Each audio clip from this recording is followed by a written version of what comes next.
नमस्कार। 31 वर्षीय युवक जिनकी मैं हस्तरेखा देखने जा रहा हूँ, उस रेखाओं में उंगलियों पर जो रेखाओं की गतिविधि है उसके क्या फल बोले जाते हैं, पर्वतों पर जो गतिविधि होती है उसके क्या फल बोले जाते हैं, और रेखाओं पर जो गतिविधि है उसके क्या फल बोले जाते हैं, इस सब को मैं यहाँ पर क्रम से बताने वाला हूँ। तो चलिए बात कर लेते हैं सबसे पहले आपकी सबसे छोटी उंगली कनिष्ठा के बारे में।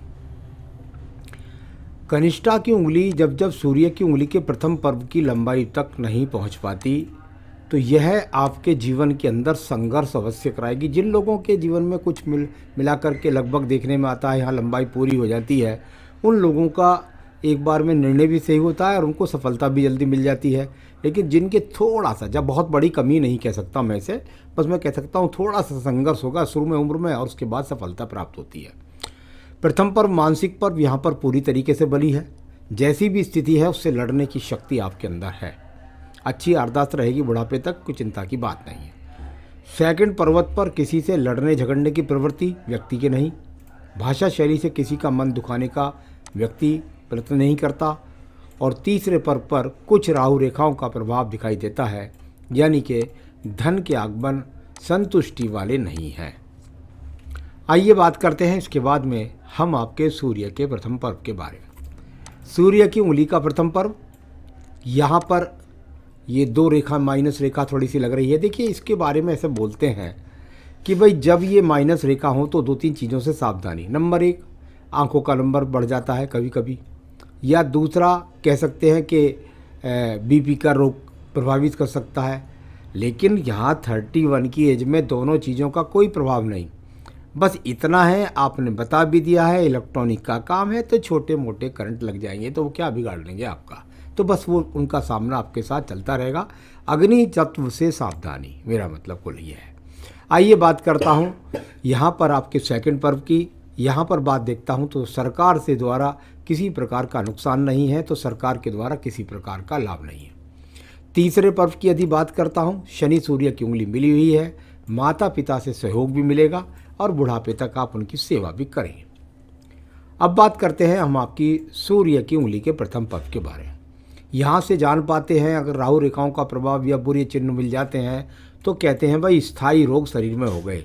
आपके शरीर के अंदर कोई भी स्थायी रोग नहीं है, नंबर एक बात।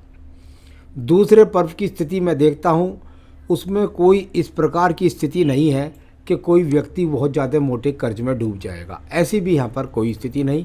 पैसा डूबने का भी कोई योग नहीं।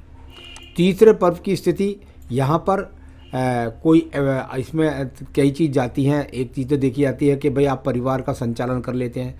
दूसरी चीज़ जाती है कि भाई धन को संभालने की स्थिति है आपके अंदर, वो भी है। और तीसरा देखा जाता है पूजा पाठ की स्थिति। सामान्य रूप से पूजा पाठ करने वाले व्यक्तियों की ये पर्व होता है। आइए बात करते हैं इसके बाद में हम आपके यहाँ पर पर्व की, और वह पर्व है आपका यहाँ पर बृहस्पति का प्रथम पर्व। शुगर, कोलेस्ट्रॉल, लीवर, किडनी, मोटापे, इनके कोई रोग नहीं है। सेकंड पर्वत की स्थितियों में वैसे ही ये मुझको लगता है ये नाड़ी का रेखा है, कोई कट की रेखा नहीं है। कुल मिलाकर के कट की रेखा तो जैसे नीचे वाले पर्वत पर दिखाई पड़ती हैं, यहाँ पर कोई ऐसा दिखाई नहीं देता कि पत्नी के साथ कोई बड़ी तालमेल में कोई विशेष कमी। ये नीचे वाला पर्व दो तीन चीज़ों के लिए, धर्म के लिए समय न निकालना, नंबर दो संतान के प्रति चिंता होना, भाई वो कैसे स्कूल में पढ़े, बढ़िया स्कूल में पढ़े, या और बातें हो सकती हैं, कभी कभी संतान का देर से होना, और साथ ही साथ यहाँ पर पूजा पाठ के प्रति पूरा समय ना निकाल पाना। अच्छे धन की स्थितियों के लिए अभी संघर्ष करने के पहलू हैं। तो यहाँ भी एक छिद्र बना हुआ है, इससे धन इकट्ठा नहीं हो पाता है। इसका एक रिंग पहननी पड़ेगी, बता दूंगा, उसके बाद आप धन एकत्रित करने लगेंगे। अंगूठे का प्रथम पर्व देखिए, यहाँ से किसी प्रकार से चरित्र खराबी का योग नहीं। यहाँ से किसी प्रकार के दूसरे व्यक्ति के धन के प्रति लालायित ना होना, और साथ ही साथ अपने जीवन के अंतर्गत अगर मैं देखूँ तो व्यक्ति लग्जरियसता को प्राप्त कर लेगा, क्योंकि माइनस रेखा ज़्यादा नहीं है। सेकंड पर्वत पर कटिंग शटिंग की रेखाएं होना ये ज़्यादा अच्छा माना जाता है, क्योंकि ये तर्क शक्ति का क्षेत्र है। गलत बात की हाँ में हाँ नहीं करेगा व्यक्ति, ऐसा कह सकते हैं। तो गलत बात का सही बात का अनुमान कर लेते हैं और उस पर अपनी टिप्पणी भी व्यक्त कर देते हैं। आइए बात करते हैं हम आपके बुध पर्व के बारे में। बुध के पर्व पर कोई भी मजबूत स्थायी रेखा नहीं है। स्थायी रेखा है, रेखा जो है वो छिन्न भिन्न होकर के रेखा है। यदि इसको देखते हैं तो थोड़ा सा टुकड़ों में है। यहाँ जितनी बैलेंसिंग या समान एक दूसरे के होंगी उतनी अच्छी रेखा होती है। अभी मैं इनको इतना कह सकता हूँ भाई धन के आगमन है और वो बढ़िया अच्छे स्वरूप को नहीं दिखला रहे हैं, तो हो जाएंगे, कोई बड़ी बात नहीं है। सूर्य का पर्व, ये यहाँ पर अच्छी खड़ी रेखा है। अगर आप इनको देखेंगे तो ये अच्छी खड़ी रेखा यदि सूर्य पर्व पर मिलती है तो पिता से सहयोग के साथ साथ अग्निकारक तत्वों से लाभ मिलता है। इसमें एक थोड़ी सी मुझे जो स्थिति नज़र आती है, राज्य सरकार से तो लाभ नहीं मिलता, कुछ ऐसा लगता है देखने में कि जैसे यहाँ कोई वलय किसी स्थिति बनने का प्रयास कर रही है। और वलय की स्थिति किसी भी पर्वत पर अच्छी नहीं मानी जाती। यानी अगर इसको देखो तो पूरी तरीके से, मैं अभी वलय नहीं कह रहा हूँ, अगर ये मजबूती से वलय बन जाएगा तो ये आपको फिर अग्निकारक तत्वों से नुकसान दिला देगा। अभी इसकी वो स्थिति नहीं है। अभी तो मैं इतना कह सकता हूँ कि अग्निकारक तत्वों से लाभ नहीं हो रहा, धन नहीं जुड़ रहा है। आइए बात करते हैं आपके पर्व की, और वह है आपका शनि का पर्व। स्थायी रेखा 2 मिल गई, यानी कुल मिलाकर व्यक्ति के पास धन के आगमन नित्य रूप से बने हैं। बहुत अच्छे भाग्य के लिए नीचे वाली रेखाओं को भी देखना पड़ता है, तो वो मैं फल जब बोलूँगा आपके सवाल का, जब मैं आपको बताऊँगा। तो ऐसा नहीं है कि भाग्य यहाँ पर अस्त रूप में है। यहाँ बृहस्पति पर्वत की स्थिति को देख लीजिएगा। अगर बृहस्पति की स्थिति को देखता हूँ तो यहाँ पर मल्टी टैलेंटेड रेखाओं का शनि पर्व की तरफ देखना, और ये रेखाएं कुछ चतुर्भुज कुछ त्रिभुज इस तरह की बनाने की स्थिति का प्रयास कर रही हैं। जब बन जाएंगी चतुर्भुज में या त्रिभुज में तब आप कोई भूमि भवन खरीद लेंगे।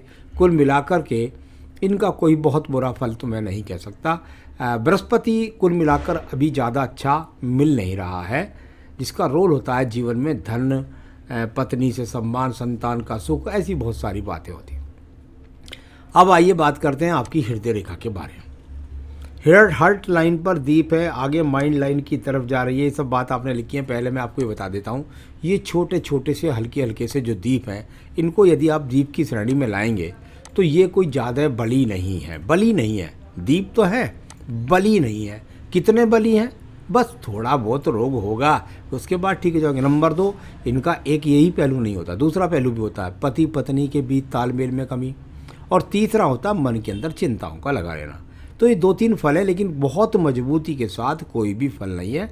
चिंता करने की, रोग से संबंधित कोई भी आवश्यकता नहीं है। ये जो दूसरी रेखा का संबंध है, इसको मैं यहाँ से बोलता हूँ कि बुद्धि रेखा से गई और जाने के बाद सूर्य पर्व से संबंध बनाया। ये रेखा यहाँ नहीं है, ये यहाँ भी गई, और इसके बाद एक हृदय रेखा में हल्का सा जाने के बाद ये सूर्य पर्व से भी संबंध बनाया। इसे आप ऐसे समझिए, हल्का सा एक इसको और एक इस तरह से। यदि ये ऊपर की तरफ सीधी जाती है तो इसका मतलब होता है व्यक्ति के दिमाग के अंदर योजना है सूर्य से संबंधित कार्यों से लाभ उठाने की। अगर इसका दूसरा फल बोलता हूँ तो दूसरा फल मैं ऐसा बोल सकता हूँ कि बुद्धि रेखा देख रही है सूर्य पर्व की तरफ, यानी व्यक्ति भाग दौड़ से दूर स्थानों से धन कमा लेता है। बस इतना ही है।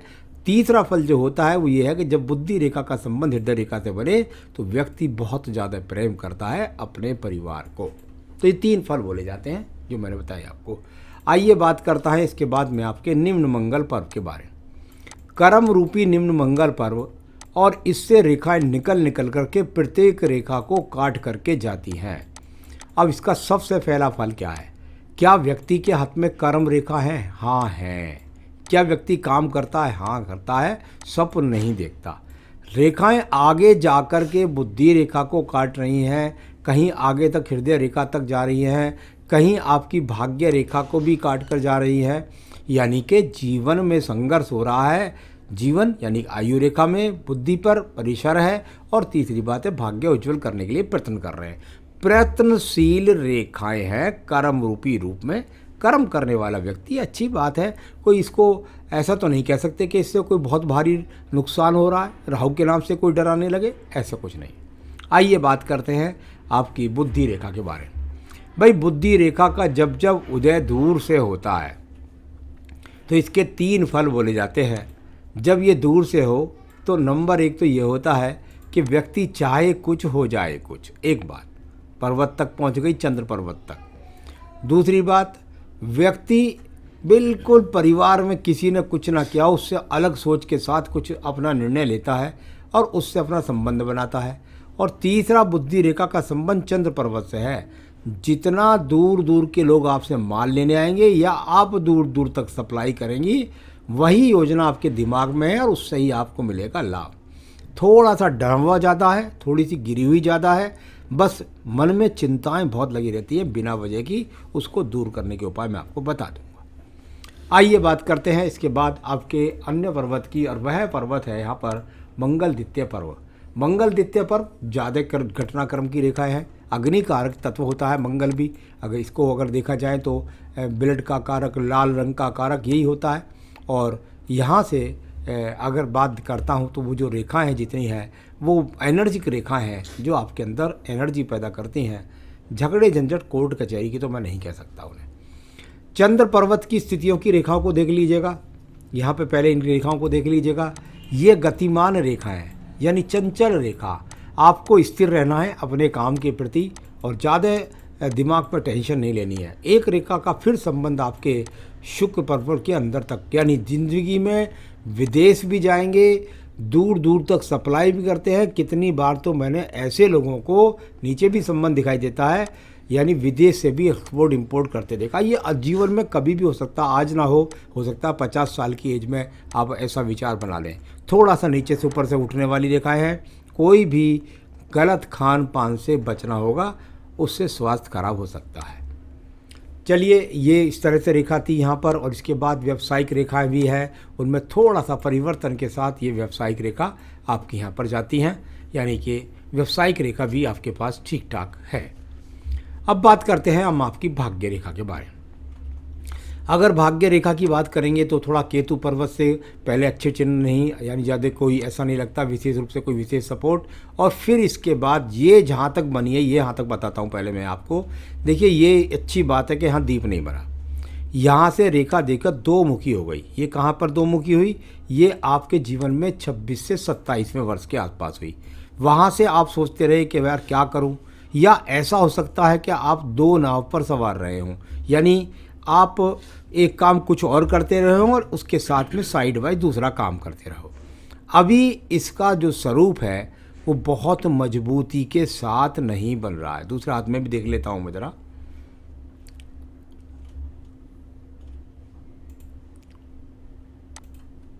यहाँ से भी अगर मैं देखता हूँ तो बहुत मजबूती के साथ नहीं है। इसकी जो अच्छी मजबूती है वो लगभग मुझको 34 से 35वें वर्ष से मिलती है। तो ये स्थिति यहाँ पर इस तरह से, इसको फल को कैसे बोलूँगा मैं आपको बताता हूँ। थोड़ा सा ये रेखाएं जब आपस में बीच बीच में कटिंग की रेखाएं बढ़ जाती हैं तो पति पत्नी के बीच में तरह तालमेल को बना कर रखिएगा। किसी तरह के वैचारिक मतभेदों को ज़्यादा मत बढ़ाइएगा। अब बात करते हैं इसके बाद आपकी यहाँ पर मंगल रेखा के बारे में। ये मंगल रेखा है, कुल मिलाकर आपके जीवन में वर्तमान में लगी हुई हैं। 40 वर्ष तक आपको सभी समस्याओं से निकाल कर बाहर ले आएंगी। यहाँ शुक्र पर्व की स्थिति है। शुक्र पर्व से बहुत ज़्यादा रेखाएं बाहर की तरफ जाना, ये व्यक्ति के जीवन के अंदर ज़्यादा संसाधनों के प्रति आकर्षण होना, इससे आपको बचना होगा, ये आपको ध्यान रखना है। और संसाधनों पर आकर्षण के कारण ज़्यादा कहीं ऐसा ना हो कि कोई ज़्यादा लोन या ज़्यादा कर्ज में या कोई बड़े डिसीजन से ज़्यादा गलती हो जाए। तो चलिए अब बात करूँगा यहाँ पर मैं आपके सवालों पर प्रकाश डालता हूँ। उससे पहले आयु रेखा को देख लेते हैं। आयु रेखा की अगर स्थिति देखता हूँ तो नीचे लगभग 76-77 वर्ष तक अभी है और 2 मुखी भी हो जाती है। तो कोई जीवन में अंत में ऐसी अभिलाषा नहीं रहेगी आपकी जो पूरी ना हो। तो ये आगे आयु रेखा आगे भी बढ़ती रहती है। इसके बारे में किसी भी व्यक्ति पर भरोसा ना करें, ये भगवान का दिया वरदान है जो आपके पुण्य कर्मों और बुरे कर्मों से निर्मित होता है। तो यहाँ एक मैंने अनुमानित आयु बताई है। मैंने ऐसे लोगों की आयु रेखा भी देखी है जिनके हाथ में 76 चमकती है लेकिन वो 100 साल जीते हैं। तो उस पर ज़्यादा किसी के बारे में की बात पर भरोसा ना करें। अच्छी लंबी आयु आपके पास है। सबसे पहले आयु तो सवाल था, वो बता दिया मैंने आपको। इलेक्ट्रॉनिक सेल्स एंड परचेज का काम है, ठीक नहीं चल रहा है। कैसा होगा आगे?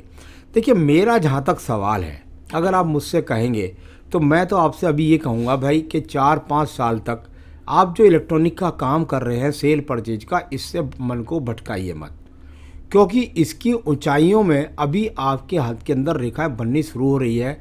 1 साल में भी बन सकती है, 2 साल में भी बन सकती है। यानी मेरे हिसाब से संघर्ष है, कम से कम अभी इसको कोई बहुत बड़ा निर्णय ना ले। 4 साल तक कम से कम आप रुके और बिल्कुल अपने सेल परचेज के काम को करते रहिए। उसकी उन्नति आगे बढ़ेगी कैसे, इसका मैं बता दूंगा आपको।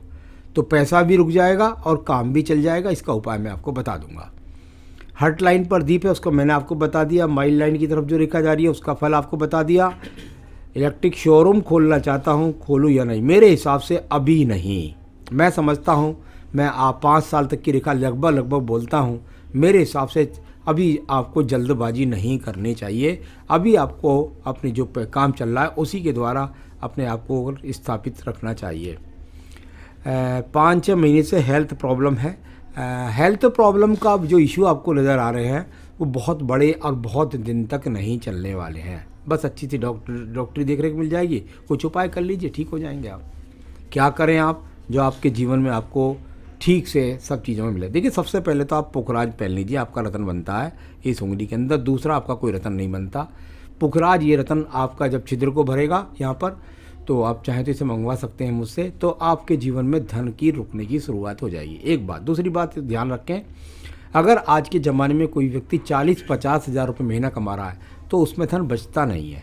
तो इसके स्रोत बढ़ाएंगे कुछ पूजा पाठों के द्वारा और आपके जीवन के अंदर आपको उन्नति तरक्की कराने के लिए। आपकी जब तक कोई ठिया नहीं है, या मान लिया कोई आपका रूम है, वहाँ से कोई सप्लाई करते हैं, कोई जगह है, तो मैं उस पर ज़रूर कहूँगा कि आपको श्री सूक्तम के साथ लिंगाष्टकम का पाठ नित्य करना है आपको। तो ये पुखराज पहने, श्री सूक्तम के साथ लिंगाष्टकम का पाठ करें। और बाधाओं के लिए आप जो है 1 माला अगर करना चाहे या 3 माला करना चाहिए। ओम गम गणपते विघ्न विनाशिने नमः, इस मंत्र की मानसिक जाप भी कर सकते हैं, चलते फिरते ऑफिस में बैठते। ओम गम गणपते विघ्न विनाशिने नमः। तो बस ये पूजा पाठ कर लीजिए, आप जीवन में सफलता प्राप्त करें, यही मेरी शुभकामनाएं हैं। नमस्कार।